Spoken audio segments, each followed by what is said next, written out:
Saat disebut nama Swiss, apa yang terlintas di pikiran Sobat Center Dunia? Coklat, pegunungan Alpen, pemandangan indah yang memukau, negara terbersih, surga dunia. Ya memang semua itu merupakan ciri khas dari negara dengan bendera tanda plus di tengah dan warna merah. Tapi Sobat Center Dunia, tahukah kamu ada hal yang menarik dari negara Swiss ini dalam sistem pemerintahannya? Yap, negeri ini dipimpin oleh 7 presiden. Bagaimana bisa? Kita akan ulas. Inilah Center Dunia. Ragam informasi ringan dan menarik dari penjuru dunia akan kami hadirkan di sini. Jangan lupa subscribe.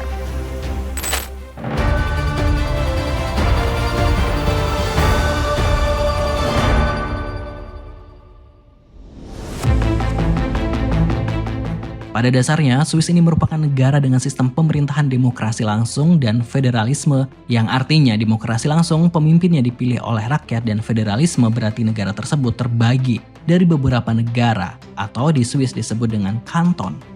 Struktur pemerintahan Swiss ini terdiri dari 3 yaitu Majelis Federal, Dewan Federal, dan Mahkamah Agung Federal. Terus presidennya yang memimpin negara yang mana?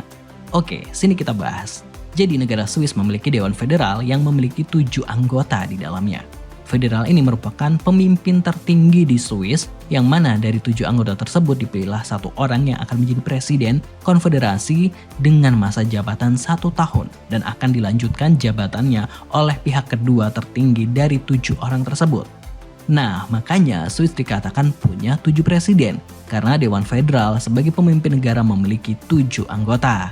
Nah, para presiden Swiss ini juga masih bekerja layaknya karyawan di kantor masing-masing loh.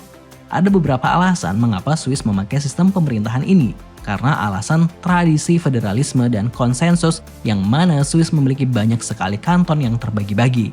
Alasan bahasa resmi juga menjadi hal yang utama karena Swiss tidak memiliki bahasanya sendiri, melainkan memiliki 4 bahasa resmi negara yaitu Jerman, Prancis, Italia, dan Romans. Selain kedua hal di atas, sistem pemerintahan ini dilakukan karena adanya sejarah dan pengalaman Swiss di bidang pemerintahan untuk efisiensi dan stabilitas negara, serta menghindari adanya otoritarianisme. Apakah sistem pemerintahan ini baru-baru dilakukan oleh Swiss? Tentu tidak. Ada latar belakang dan sejarah di baliknya. Dewan Federal Swiss telah menjadi pimpinan tertinggi negara sejak tahun 1848. Sebelumnya, Swiss adalah konfederasi longgar dari kanton-kanton merdeka tanpa otoritas pusat yang kuat. Lalu pada awal abad ke-19, Swiss menghadapi ancaman eksternal dan perselisihan internal. Untuk mengatasi ini, konstitusi direvisi pada tahun 1848, mendirikan negara federal dengan Dewan Federal yang terdiri dari 7 anggota dipilih oleh Majelis Federal. Dewan Federal bertanggung jawab menjalankan pemerintahan, mewakili Swiss di luar negeri, menegakkan hukum federal, dan memimpin angkatan bersenjata. Sejak itu, Dewan Federal telah memimpin Swiss melalui berbagai masa, menjadikannya negara yang makmur dan stabil. Dewan Federal sebagai pemerintah tertinggi di Swiss membawa dampak yang beragam bagi masyarakat dan negara. Dampak positifnya sangat terasa dalam menjaga stabilitas politik. Kehadiran Dewan Federal sebagai badan kolektif telah menjadi pijakan utama dalam menjaga harmoni di antara kanton-kanton yang berbeda. Sistem ini tidak hanya mendorong konsensus, tetapi juga memfasilitasi kolaborasi yang vital dalam menghadapi tantangan bersama. Di sisi lain, ada pula dampak negatif yang perlu diperhatikan. Proses pengambilan keputusan berbasis konsensus di Dewan Federal kadang-kadang menghadapi tantangan dalam merespon masalah mendesak atau kontroversial dengan cepat. Keterbatasan dalam kepemimpinan individual juga bisa menjadi hambatan, di mana keputusan yang tegas dan cepat mungkin sulit diambil ketika sifat kolektif dari struktur pemerintahan ini.